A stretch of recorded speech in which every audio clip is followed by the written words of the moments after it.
Usted está viendo un canal libre e independiente. Cinevisión, Canal 19.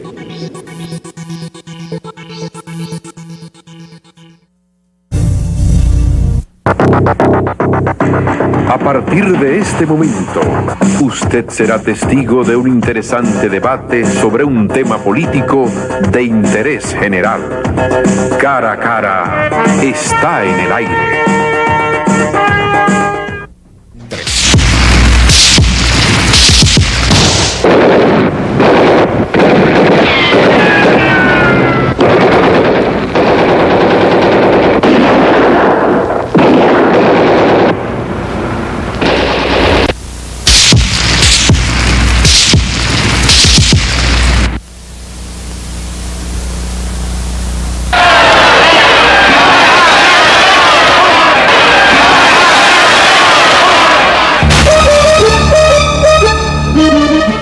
Lunes 26 de abril.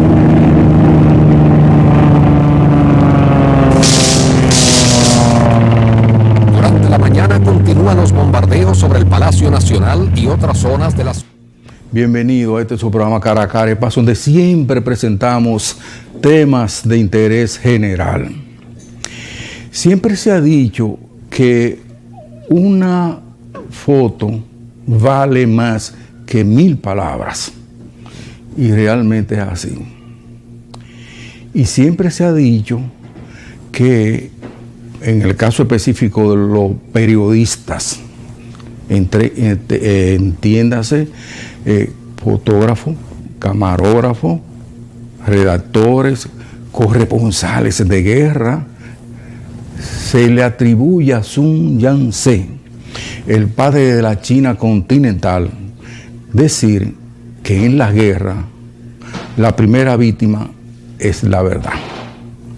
O sea, nosotros los periodistas ejercemos una profesión de alto riesgo en la cual uno expone su vida por defender el sagrado derecho que tiene la gente a ser informada. Es la única carrera que lo hace. La fotografía, los fotógrafos, los corresponsales de guerra arriesgan su vida y son muchos que en los últimos conflictos, tanto locales como internacionales, han perdido su vida, han quedado mutilados precisamente por ejercer su función, su trabajo.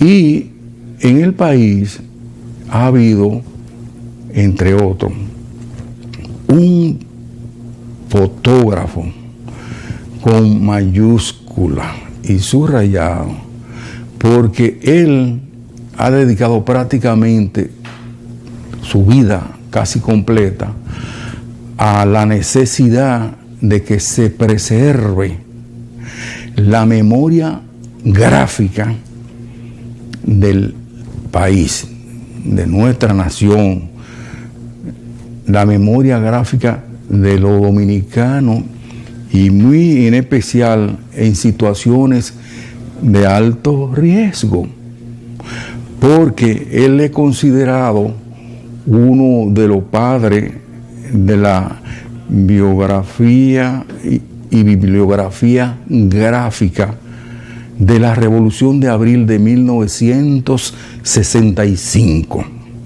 que en mi opinión es la más grande epopeya desarrollada por este pueblo dominicano, por encima de cualquier otro. Que me perdonen, entre otros, el padre de la historia nacional, don José Gabriel García, y tanto que se han dedicado a eso, precisamente a la historia, a recoger, recabar, reunir datos para, como dice el refrán aquí, que no nos quedemos sin memoria. Y cuando uno piensa, por ejemplo, de la gente de la antigüedad que dejaban sus gráficos en las cavernas, como diciendo, esta es nuestra historia, para que los que vienen detrás, entonces sepan qué había antes y de dónde venimos. Y cuando uno ve el trabajo desarrollado por muchos de los muchachos de aquella época que ofrendaron lo mejor de sí en un momento estelar de la vida social, política y revolucionaria de los dominicanos, uno tiene que quitarse el sombrero. Y mucho más, ojo, cuando se mantienen al paso del tiempo, varias décadas van, leal a los principios que se enarboló en aquella época.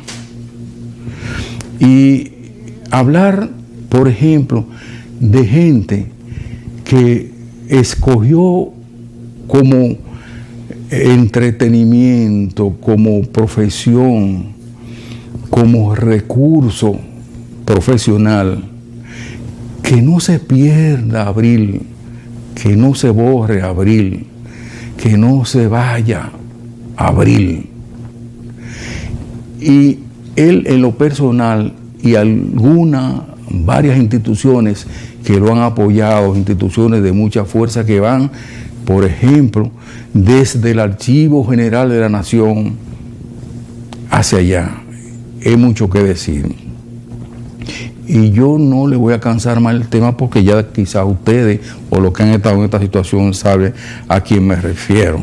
Porque hablar de Milvio Pérez es igual que hablar de la gráfica, del recuerdo, de la necesidad de la preservación, de la memoria de esa gran epopeya que fue la Revolución de Abril de 1965. Con él nosotros vamos a hablar buen rato en compañía también, obviamente, de nuestro querido amigo el doctor Luis Rufín Castro, abogado, una persona que no vivió en sí, porque es un poco más joven que Emilio y que yo, esa etapa, pero para los que son más jóvenes inclusive que nosotros tres, y los muchachos de ahora, y los que han de venir, que no aleguen ignorancia de que no supieron, que no encontraron, que no lo vieron, que no saben dónde buscarlo. Todo está ahí, porque ese fue el propósito. Además, no solo para que no se repitiera otra epopeya como esta, sino para que lo que provocó precisamente esta epopeya no se vuelva a producir. Porque más de 4,000 dominicanos en aquella época, y un país tan pequeño como este, perdieron su vida. Entre ellos, a propósito, Luis Reyes Acosta, periodista, que también ofrendó su vida trabajando en el Listín Diario para el sagrado derecho que tiene la gente a ser informado. Lo apresó la gente de Operación Limpieza, donde estaban unos personajes que andan por ahí todavía. Por ejemplo, el generalísimo Enrique Pérez y Pérez, el generalísimo Ramiro Masto González, y lo elevé de rango porque lo que esa gente hizo no tiene perdón de ese mismo, ni del otro, ni de nadie. A Luis Reyes Acosta lo apresaron junto con Yolanda Guzmán y lo fusilaron en las afueras de Villamella. Luego los siguientes mensajes, entonces nosotros nos vamos a privilegiar aquí con la gratísima presencia de un hombre que es una cámara y que es un profesional preocupado porque las cosas se queden, porque el recuerdo queden, para que las cosas que no sean buenas no se repitan. Que no se repitan las cosas que se hieren a la ciudadanía, a la población y a las distintas profesiones que de una u otra forma ejercen los ciudadanos interesados y incompetentes. Esto y mucho más, luego los siguientes mensajes.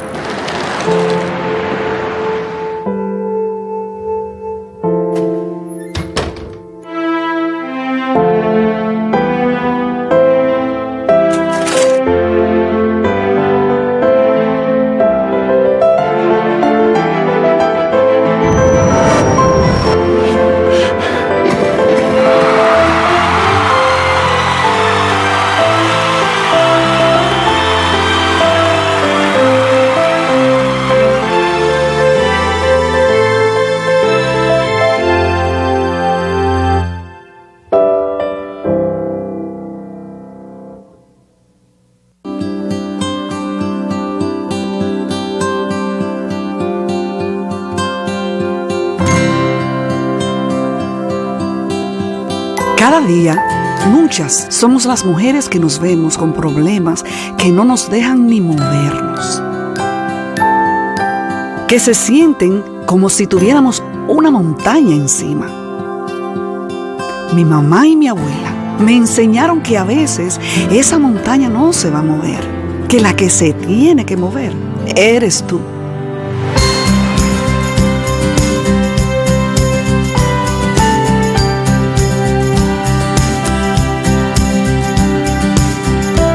Ellas movieron grandes montañas para que yo llegara a ser lo que soy hoy.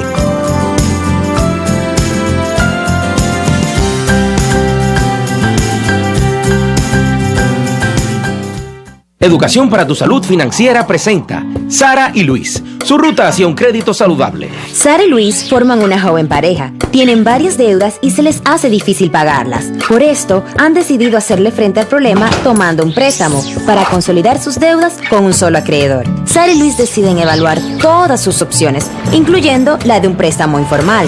Al evaluar, se dan cuenta de que con un préstamo informal pagarían intereses muy altos y no construirían su historial de crédito. Finalmente, Sara y Luis deciden no correr riesgos e irse por la vía correcta para consolidar sus deudas, solicitando directo y en vivo un préstamo formal. Sara y Luis están felices porque disfrutan de las ventajas de haber consolidado sus deudas. Ahora realizan un solo pago mensual con una entidad financiera regulada. Para conocer más acerca de cómo manejar tu crédito, infórmate en educacionfinanciera.sb.gov.do. Educación para tu Salud Financiera de la Superintendencia de Bancos.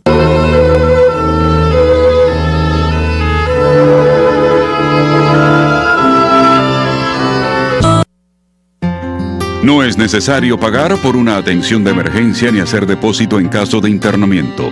Si se lo exigen, comuníquese con su ARS o con la DIDA. DIDA orienta, defiende, informa.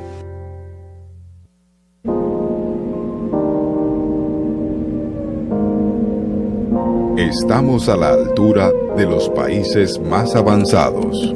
De acuerdo con la evaluación de la Organización de Aviación Civil Internacional, OASI, República Dominicana está por encima de los estándares mundiales. La eficiencia demostrada nos ha convertido en el Centro Internacional de Adiestramiento de Excelencia para Personal Aeronáutico.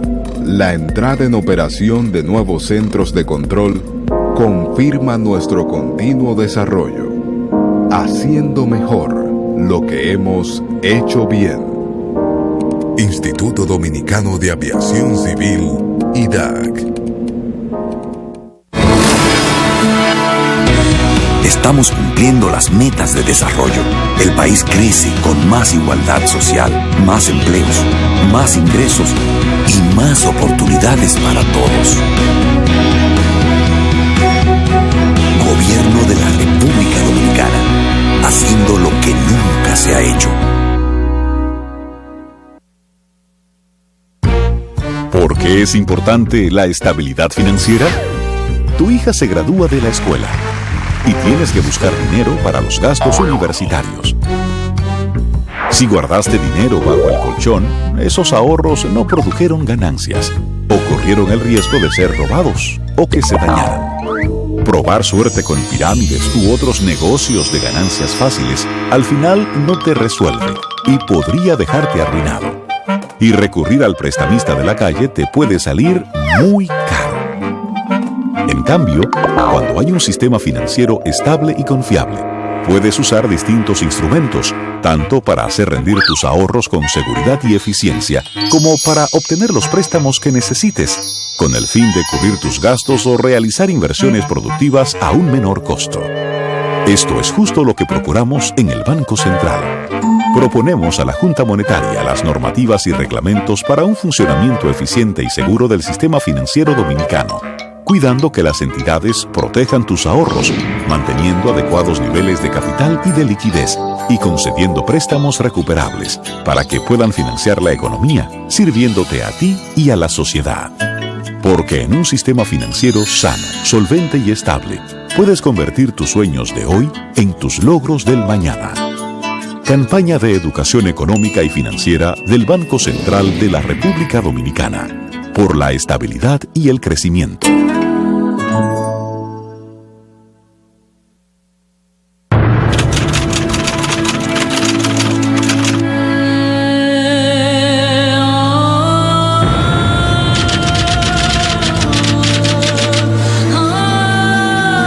No existe hoy en día en la Tierra ningún estado que la ecuación es religión igual a nación.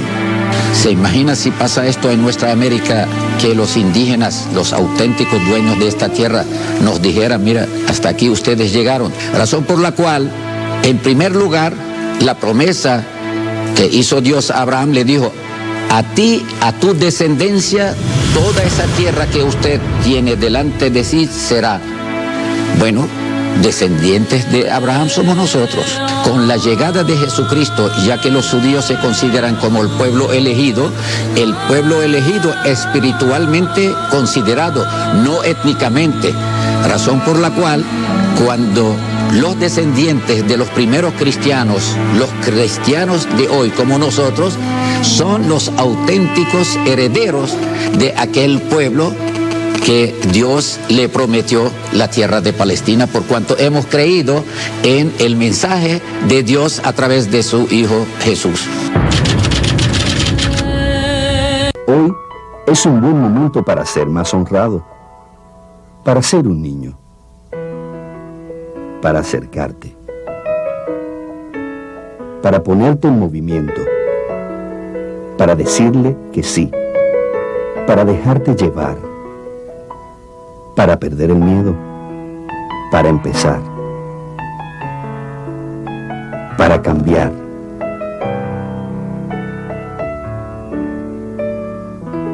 Tu mundo empieza hoy. Bien, iniciamos este espacio especial de hoy, un programa que, modestia aparte, nosotros consideramos que es de super lujo, porque aquí tenemos un hombre historia. Y él, aunque es muy modesto, a pesar de lo tanto y tantas cosas que le ha preservado a este país, porque como decíamos al principio, el hecho de dedicarse a un trabajo tan grandioso como graficar la revolución de abril del 65, y un poquito más atrás y un poquito más adelante, eso se debe a este señor. Él, Milvio Pérez, muy conocido por todos, con la grata presencia de nuestro querido amigo el doctor Rufín Castro. Nosotros pues nos place sobremanera tenerte por aquí, Milvio. Muchas gracias, muchas gracias. ¿Cómo te enrolas en la revolución? ¿Tú perteneces a algún grupo, a algún partido? ¿Qué te hizo llegar hasta ahí en vez de con un fusil, un FAL o un Mauser, con tu cámara, que a veces arma también de destrucción masiva? Sí, pero fíjate, rápidamente. Mi papá estuvo preso en la 40 varias veces por ser antitrujillista. Nosotros éramos revolucionarios. No nos mandó a la escuela porque dijo que un hijo de él no iba a decir viva Trujillo cuando levantaran la bandera. Ya por ahí va la cosa. Te mete a cualquiera, sea cualquier oficio. Entonces yo tenía un bullito en Gurabo al medio. Comencé a tomar la fotografía a la muchacha y cosas, y venían a revelar aquí. En eso matan a Trujillo. Y mi papá me dice, mira, como tú le has cogido mucho amor a la fotografía, a la cámara, ahí tienes la oportunidad de escribir gráficamente lo que va a pasar en este país de ahora en adelante. Oye, qué premonición. Entonces yo era miembro del 14 de junio. Entonces me enrolé con Manolo Tavares Justo y andaba el país entero tomando fotografías con él y la fotografía del 14 de junio, porque además de militante también era el fotógrafo del 14 de junio. Entonces, bueno, y así sigue. Después matan a Manolo, viene la guerra de abril, me enrolo con Camaño también en la guerra de abril. Entonces yo ahí sí hice una buena labor. Y fíjate una cosa que te voy a decir. Una de las cosas más importantes que yo quiero que se haga es, yo tengo 2.260 y pico de fotografías de los combatientes que yo lo tomaba para los carnets. Sí, sí. Y mira, y yo le voy a decir algo. Camaño fue la cabecilla de la guerra, Montearache, esa gente. Pero esa gente, esos eran los verdaderos carne de cañón para la guerra. Y yo quisiera que un día eso se conozca. Sí. Yo quiero que un día se haga una exposición y que sea permanente y yo ponerle un cintillo blanco abajo para que cada quien diga un día, pero mira, ese es el abuelo fulano, que se llama fulano.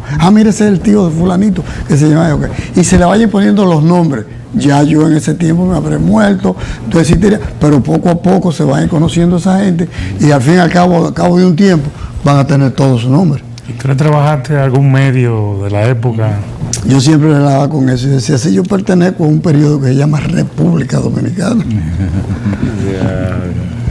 Y en realidad todo fue así, pero yo lo hacía por la cuestión de revolucionario que uno era. Y que yo sabía que, por lo que me dijo mi papá, eso iba a ser importante para el futuro. Correcto. ¿Cómo ingresas tú allá abajo, a la revolución? ¿Cómo te incorporas? Yo sé que tú estabas muy cerca del alto mando, entre ellos una relación cuasi amistosa, personal, con el propio Francisco Alberto Camaño de Ño. ¿Cómo te desarrolla en esos días? Sí, lo que pasa es que yo tenía una librería, mi fotografía primero una librería en la Noel, y la iba a inaugurar precisamente el día 24 de abril.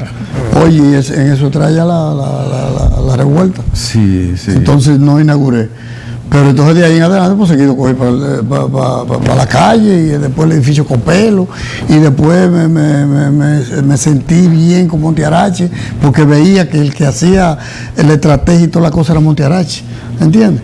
Y de cuando en cuando iba todos los días allá al Palacio, como Camaño me decía a esto, a lo otro, como me decía, por ejemplo, tómale foto al Estado Mayor y todas esas cosas. Entonces a base de eso se fue haciendo todas las cosas. Y yo tomarle fotografía, como me decían, mira, el comando tal va para allá para que le tome fotografía para los carnets. Y toda esa labor yo la hacía. Entonces Montearache me entregó a mí las llaves de RTEVA. Oh, sí. Y me entregó las llaves de Foto París. Sí. Entonces me dijo, tú coge el material que tú necesites de ahí. Entonces yo cogía rollo y cogía papel.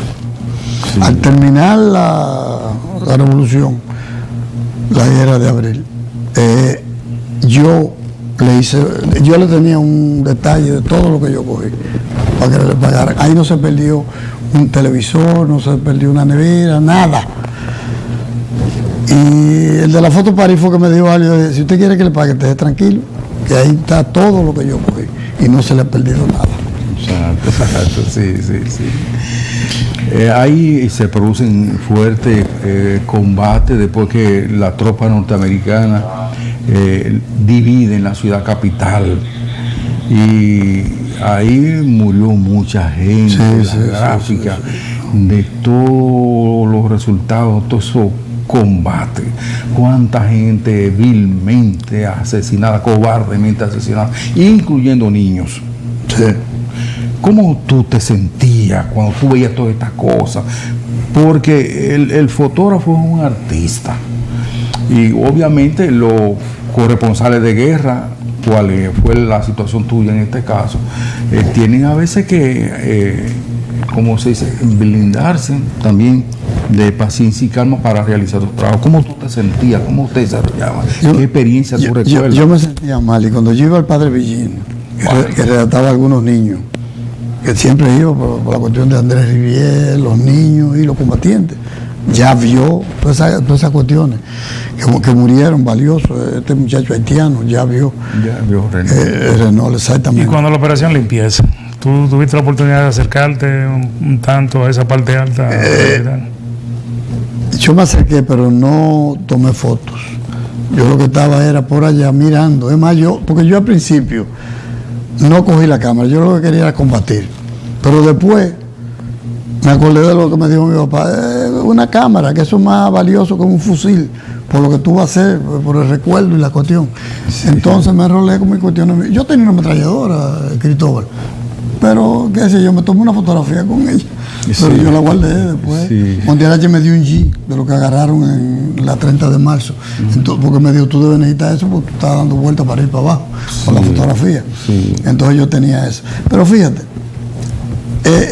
lo más fuerte de la guerra de abril fue el 15, 16 y 17 de junio. Bueno. Que ahí fue donde ellos intentaron entrar y no pudieron entrar. Frenaron al imperio los muchachos. Murieron mucho, pero en realidad no pudieron entrar. Y después, donde yo creí que no iba a salir vivo, fue en la batalla del Matún. Ahí no pensé yo de ninguna manera que iba a salir vivo. ¿Por qué? Porque lo rodearon unos tanques y había unos aviones dando vueltas de arriba. Entonces yo dije, déjame seguir tomando fotos. Que alguien encontrará la cámara por ahí, la publicará las fotos. Sí. Fíjate lo que yo pensé. Sí. ¿Qué pasa? Que sucede un alto al fuego. Y en el momento que sucede un alto al fuego, yo sigo Montiarache, porque él es el de la actividad y la cosa. Entonces, ¿qué pasa? Que él va donde Camaño y le dice, sin hablar, le dice así, porque tiene una persona medio de lado. Sí. Y le dice, mira, Monte, él es el cónsul americano aquí en Santiago. Entonces le dijo a Aníbal, Santiago, tránquenlo. Y dice Camaño, pero él es el cónsul. Está bien, él es el cónsul. Yo voy a ver si los aviones que están dando vueltas allá arriba, que están esperando que le den órdenes para ametrallarlo, y los tanques van a seguir tirando.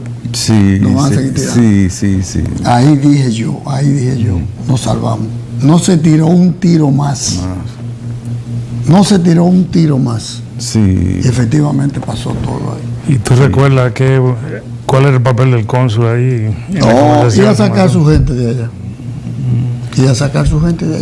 Pero del hotel. Del hotel su gente, y después que va, como que dije, mátenlo a todos. Como ellos enviaron los 41,000 marines para sacar su gente del país. Eso fue pretexto, porque la gente se fueron, entre ellos un amigo de nosotros, Chichao Angustia, se fueron en el embajador, hubo ahí unos helicópteros y cosas que lo transportaban hacia una de las embarcaciones norteamericanas.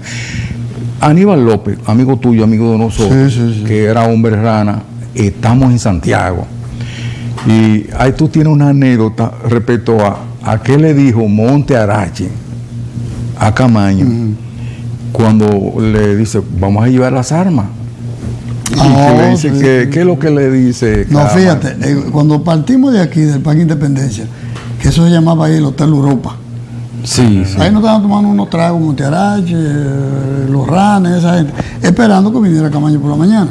Cuando vino Camaño por la mañana, que ya nos vamos, era como las 5 de la mañana, dice, lo primero que me dice a mí, Milvio, tu carro dice Prensa Press, o bien sea, tú vas a llevar la caravana hasta Santiago. Digo, ok, está bien, no hay problema, es una orden. Entonces Camaño le dice a Montiarache, Monte, nada de arma larga, es para una misa que vamos, solamente con el arma de reglamento. Entonces, Montiarache le dice con estas mismas palabras, dice, oye Camaño, pero tú crees que esta pendeja terminó. Esto no ha terminado. Ya yo le dije a todo el mundo que pusiera sus armas largas y los pertrechos en los baúles de los carros. Y efectivamente, yo siempre pongo delante la fotografía que yo tomé en el Matún, después de la misa y el cementerio, naturalmente. Esa foto, los combatientes sacando las armas de los carros. En el hotel. Que se vio evidente, y ahí mismo pensé yo, lo mismo que dijo Montiarache. Sí, exacto. Y si no hubiera sido por eso, no lo hubiéramos estado contando lo que quedamos vivos de ese tiempo. Y ahí hubo una matanza. Entre ellos ahí cae un patriota. Pero de parte de nosotros no. De parte de nosotros no, fueron 3 personas. Sí. Fueron el coronel Lora Fernández, el ayudante y un mecánico. Espérate, que estaba al lado mío. Y fíjate de qué manera yo me salvo también. Mira de qué manera. Los tanques estaban tirando. ¿Qué pasa? Que yo voy a buscar un vaso de agua para que era esposa mía en aquel tiempo. Que sufría de liga. Entonces, le digo a una de las habitaciones que me consiga un vaso de agua. ¿Qué pasa? Que las habitaciones estaban llenas de colchones en el suelo. Para yo no pisar los colchones, cuando me dicen, mire el agua, señor, yo me bajo para no pichar el colchón y hago así. Y en el momento que yo me bajo, viene ese cañón que pasa la pared y da en el marco de la puerta. Pero me hubiera llevado la cara mía primero y después la del mecánico. Imagínate. La del mecánico hubo que recogerlo en una sábana. Es decir, que como dice el refrán, ese no era mi día. Igual que le pasó en ese momento, no sé si fue el mismo tanque con Lora Fernández. Sí. No, pero eso fue anterior. En ese momento no. Mejor dicho. ¿Cómo fue? No, mejor dicho. El de Lora Fernández ya había muerto cuando entró el cónsul. Pero todavía cuando me pasó eso a mí, él no había muerto todavía. Sí. Porque yo le tomé una foto a Lora Fernández. Míralo aquí. Que Lora no quiso que pusiera eso. Pero yo le tomé una como 10 minutos antes de él morir. Sí. Y después fue que entró la cuestión de la bala. Porque fue una pared que se llevó, no fue la bala en sí. Y me cuenta el general Héctor Lachapelle Díaz, héroe nacional también, que le había señalado a Lora Fernández en cosas de milésima de segundo. Cuidado, que mire, están. Y vino y le dispararon el cañonazo. ¿Qué pasó ahí después? ¿Pudiste hacer tu trabajo de fotografía? Sí, ya entonces pude hacer la fotografía de la evacuación y esas cosas. Y ya pude conseguir rollo porque se me habían terminado. También, entonces pude tener la evacuación, fueron los helicópteros americanos a recogerlo. Ellos querían darle tiempo a ver si no acababan a todos, pero no pudieron. Sí. Eso fue lo que pasó. Tú hablabas de dos héroes nacionales que fueron héroes internacionales, que era Larivière y Helio Capozzi. Tú lo conociste a ellos. Sí. Tú te tocó cubrir cuando viene la avanzada hacia el Palacio. Ahí estaba Rafaelito Tomás Fernández Domínguez. No, eso no, yo no lo pude cubrir, porque si lo hubiera cubierto bien, hubiera tenido que ponerme del lado arriba, o mejor fuera del cordón. Y ellos fueron atacados por la retaguardia. Por los militares norteamericanos. Que era la gente que estaba en la 30 de marzo, pero para arriba. Sí. Rafael Tomás Fernández Domínguez era el principal líder de la revolución. Sí. El ideólogo. El ideólogo. Y estaba entonces en Puerto Rico cuando hubo que avanzar la fecha del inicio de la revolución. Y cae ahí un muchacho, uno de los militares más brillantes que ha pasado por las Fuerzas Armadas Nacionales. Ese. Y nada más hay que seguir su historia, leer y ver y hurgar en su vida para darse de cuenta que todavía pueden existir y han existido héroes recientes. Y ahí habían dos héroes, como decía, que habían estado nada más y nada menos que la Segunda Guerra Mundial. Como el caso de Larivière y el caso de Helio Capozzi. Estaba Manolo, el gallego. Y desde alta mar también se produjo disparo hacia el Palacio, cuando la toma del Palacio. ¿Qué sí se hizo? Disparo desde una fragata que estaba emplazada en el mar Caribe aquí. Eso dicen, pero no creo. De lo que ellos tiraron fue del mismo Palacio. Y del lado, que venía siendo la parte de atrás, pero era la 30 de marzo para arriba. El Palacio realmente sufrió impacto su estructura, porque el Palacio Nacional, independientemente de la bandería que uno pueda tener o la creencia y la cosa, que dicho sea de paso fue hecho por un ingeniero eléctrico. El papá de un amigo tuyo y un amigo de nosotros, y de Guido, de Alessandro. La gente no pensaba que como el edificio en sí, tan emblemático, era casi intocable, es un monumento, como decía la catedral, y no así, sin embargo, fue atacado. No se tiraron la de 500 ahí, porque ellos, a pesar de todo, no lo usaron, la de 500, los aviones San Isidro, pero el Palacio Nacional sufrió mucho, en varias de sus extremidades, hacia el sur, hacia la José Gabriel García y la otra de allá arriba. Sí, mira, yo tengo fotos del Palacio, ahí no se ve, no, pero es bombardeado. Está bombardeado, exacto. Pero que uno nunca la saca porque como hay otra cosa más importante. pero yo tengo fotos de Y en esa actividad periodística que tú desarrollaste en la Revolución, ¿te sentiste molestado alguna vez por la tropa interventora cuando te acercaba al portón que ellos tenían? Ellos algunas veces hacían así, como le daban señas a uno que eran para un lado. Bueno, mira, fíjate, cuando entraron a Ciudad Nueva, eso fue un desastre. Como no pudieron entrar a tiro, entonces ellos entraron, pues, ya estaba el pacto aceptado, entraron y ahí es donde se ven, por ejemplo, el hermano de Adrúbal Domínguez que lo llevan preso, los tanques, las tropas. Mira, eso fue cuando ellos entraron, ahí, en la Ciudad Nueva. Sí. Mira ahí como pusieron los tanques frente a la Puerta del Conde. ¿Tú me entiendes? O piensa que, mira ahí como llevan mira esa foto. Sí. Esa foto, esa era una amiga mía. Ese es el hermano de Adrúbal Domínguez. Esta muchacha que es Ángel Herrera, ella vive en España. El 15 y el 16 de junio, que se celebraron quizás los más grandes combates contra las tropas interventoras. Ahí se bañaron de gloria algunos amigos de nosotros, incluyendo a un periodista, Moisés Blanco Genao, ya fallecido, que fue después destacado dirigente de la izquierda, Barahona, también Pujols, ¿no? Sí, que está ahí todavía, es militar.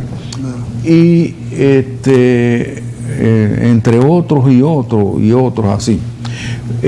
Tú cubriste esas acciones, porque ahí se peleó de verdad. Inclusive se dice que la tropa norteamericana llamaban a que se entregaran, a que como si fueran tontos, pero con P, a que se entregaran. ¿Y qué pasó ahí? ¿Tú estuviste cerca, lo cubriste? No, yo estaba cerca por ahí, por si entraban. Sí. Entonces ya si entraban, pues había que tomar fotos y cosas, pero mientras tanto yo estaba en la avanzada. Yo ahí no podía entrar para allá. Sí. Porque que yo hasta ahí nada más. Pero yo me encontré en otros peligros. Por ejemplo, fíjate, a mí me olvidó decirte, a mí lo único que me pasa en la guerra de abril es un balazo que me dan en la pierna. ¿Y tú sabes dónde fue eso? ¿Cómo fue eso? En el ametrallamiento del Palacio de los Estudiantes. Y eso me agarró a mí entre el medio de los policías y los estudiantes. Entonces yo me fui, ¿cómo se llama? Arrastrando. Sí. Y me puse detrás de los policías y por eso fue que pude conseguir esa buena foto. Los policías tirándole a los estudiantes. Míralo ahí, policía, tirándole a los estudiantes. Ya. ¿Tú nunca viste tu vida en riesgo, alto riesgo, así, que tú te quedabas, bueno, ya hasta aquí llegué yo, amado? Sí, pero fíjate, ¿cómo te digo? Papá siempre me decía una cosa, mira, si te metiste en esto, tú tienes que tener valor para eso. Entonces yo lo que hacía era que me olvidaba de muchas cosas.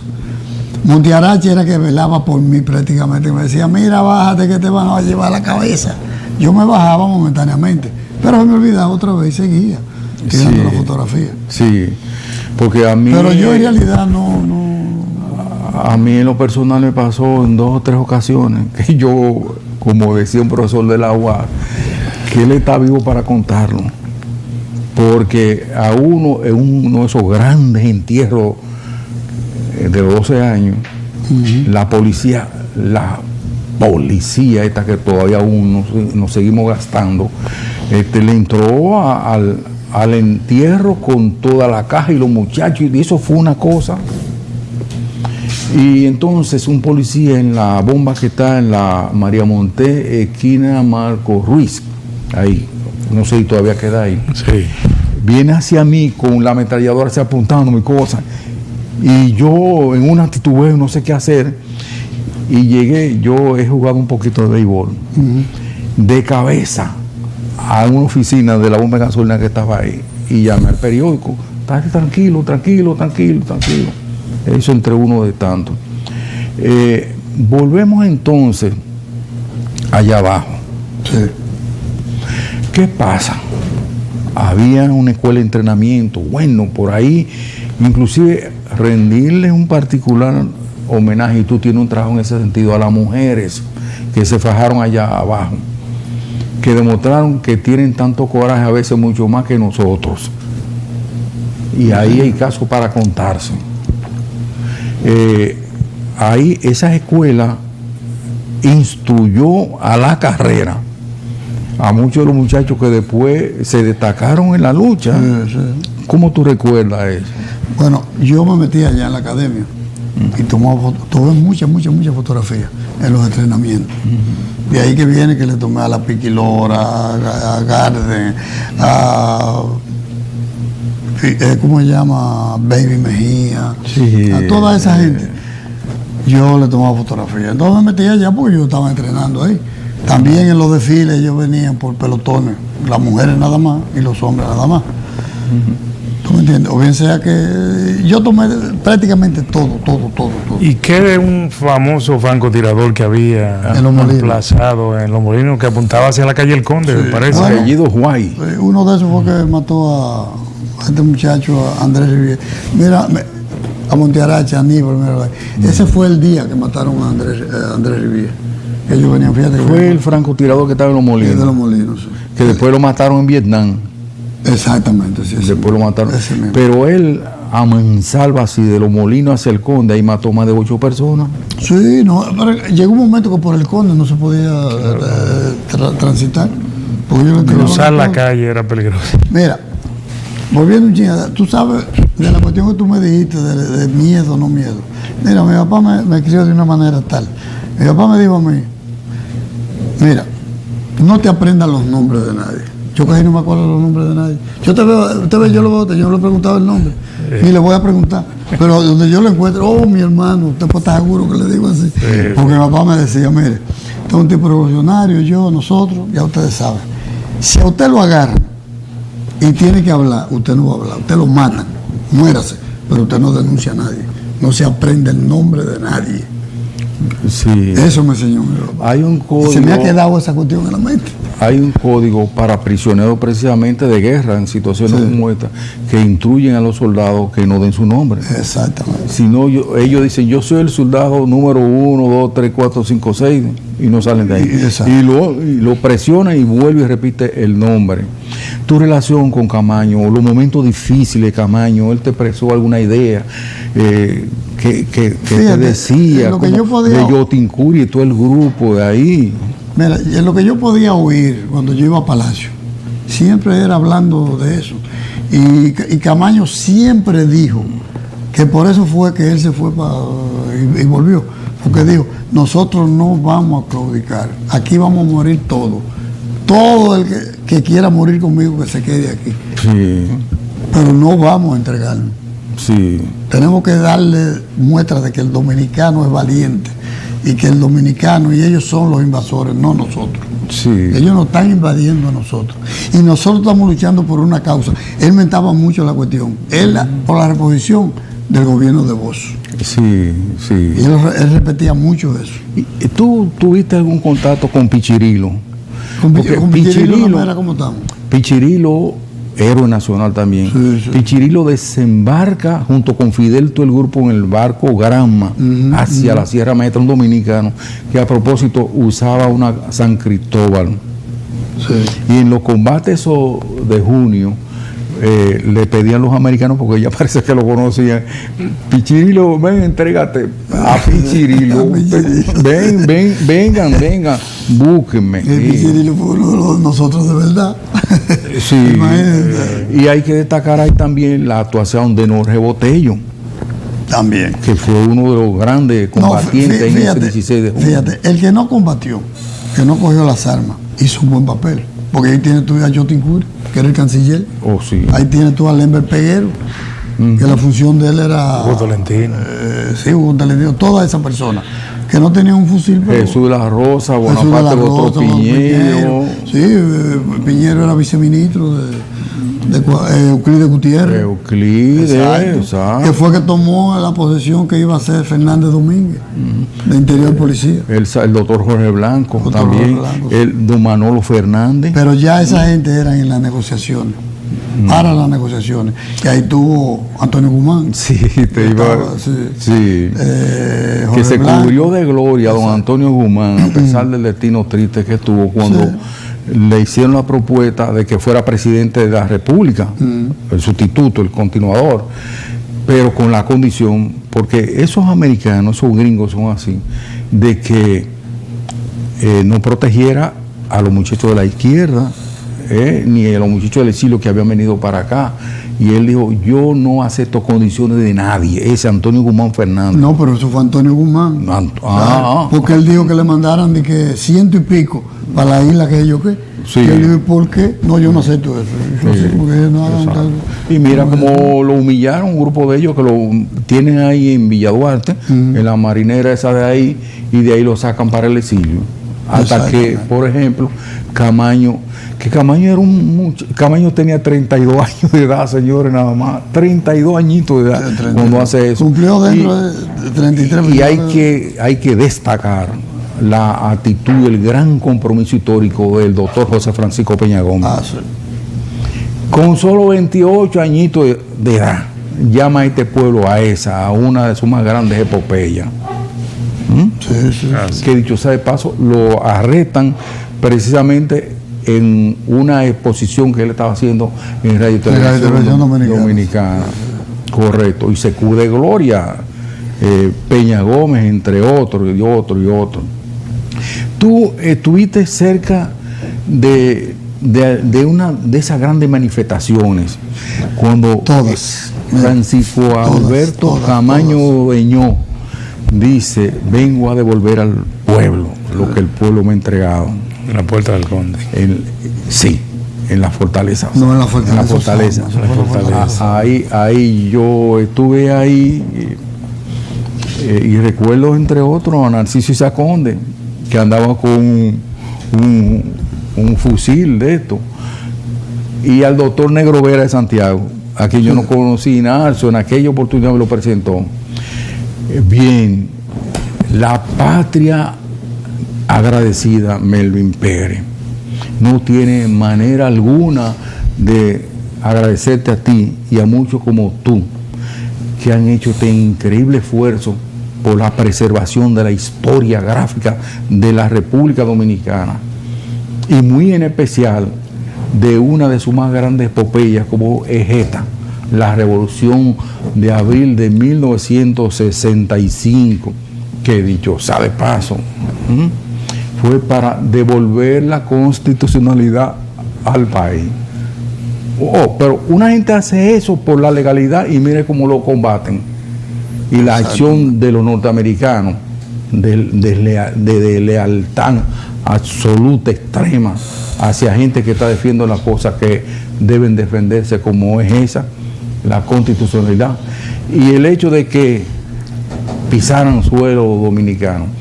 Darte a ti la gracia. Déjame decirte, ya para terminar, esos mítines era que los americanos le tenían miedo, porque el pueblo estaba con nosotros. Y tú sabes dónde yo hacía la comparación, porque me gustaba hacerlo todo. Mira el pueblo de ellos. Eso fue en la feria. Pero mira, se parecen. ¿Se parecen? Jamás. No se parecen jamás. A eso era que yo le temía. Claro, y eso hace más de 50 años, y mire la cantidad de gente que hay en eso. Exactamente. Que ningún partido de esto que estamos viendo ahora, y ahora con mucho menos razón, es capaz de movilizar tanta gente como pasó aquí en esa acción heroica de 1975. Gracias, Melvin. Y a ustedes no se muevan de ahí, porque ahora viene el licenciado Pedro Manuel Casal, hijo, con un análisis en torno precisamente a esto que hemos estado tratando en esta fecha. Atención,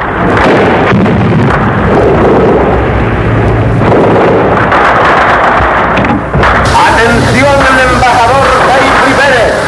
Atención, señor Wesley. Atención, señor Inver Barrera. Con lo que estaban tratando Don Milvio, excelente. Y cómo esos hombres grandes de esa generación pudieron alzar con su sangre y con su sudor nuestra Constitución en lo más alto de lo que puede ser el honor de un hombre. Eso es realmente muy meritorio, y principalmente en el día de hoy, cuando esos valores están más ausentes que nunca. ¿Qué pensarían Camaño, Montejarache, mismo Leo Capós y otros de lo que está ocurriendo con nuestra Constitución hoy en día? Queremos este tema que es de trascendental importancia. Hay que resaltar estas acciones, conmemorarlas, señores, la valentía de tomar eso, como Don Milvio se armó con esa cámara para podernos hoy en día poder tener la imagen desde el lado correcto de la historia, porque se ha vendido una historia de un lado, hay que saber el lado correcto de la historia. Y esos grandes hombres faltan hoy más que nunca, cuando nuestra república se ve amenazada, por todos lados asediada, por una campaña de magnitudes extraordinarias y muy bien estructurada, Hay que tener en cuenta eso, muy bien estructurada, porque no hay coincidencias en los juegos de la diplomacia internacional. Y en ese sentido, hay que referir, señores, que es muy grave, y tengo que hacer la mención, sobre las declaraciones del alcalde de Nueva York, Bill de Blasio, y otros, como González, de las Islas Caribeñas, en contra de la República Dominicana. Esto es muy serio, Esto es un tema que se debe prestar, esto es un tema que debe unir a todos los dominicanos a nivel nacional e internacional a defender este país de uno de los principales sustentos económicos que tenemos, que es el turismo, y quieren chantajearnos con eso. Chantaje burdo, chantaje grosero, que no debe permitirse bajo ningún concepto, y más en la situación que hemos estado, donde históricamente hemos sido el país más solidario con la República de Haití, reconocidos por ellos mismos, como lo dijo el embajador haitiano Daniel Suplice, de que no hay un país todavía que haya ayudado a Haití como República Dominicana.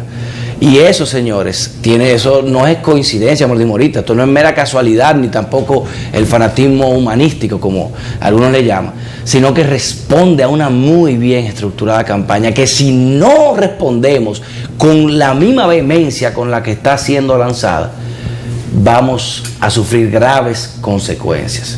Eso mi padre me lo había advertido hace mucho.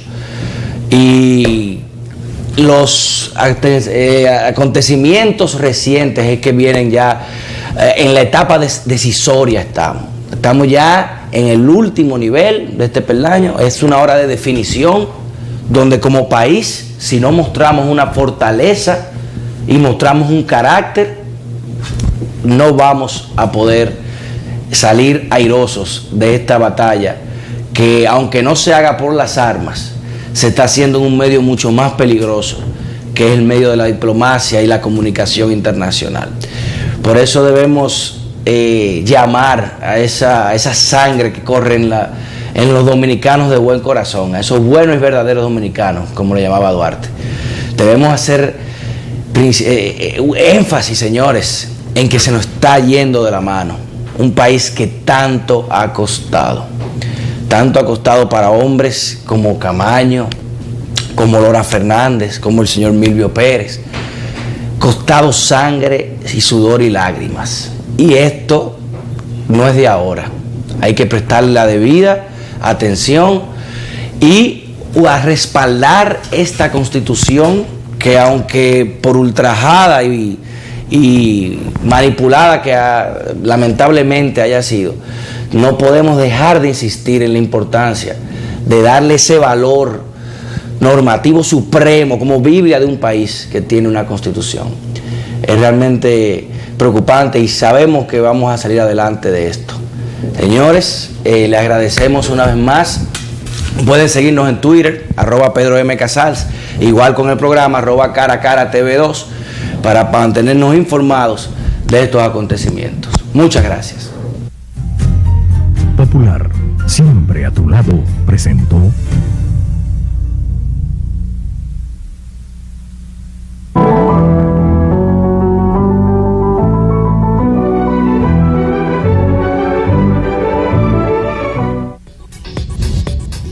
Usted está viendo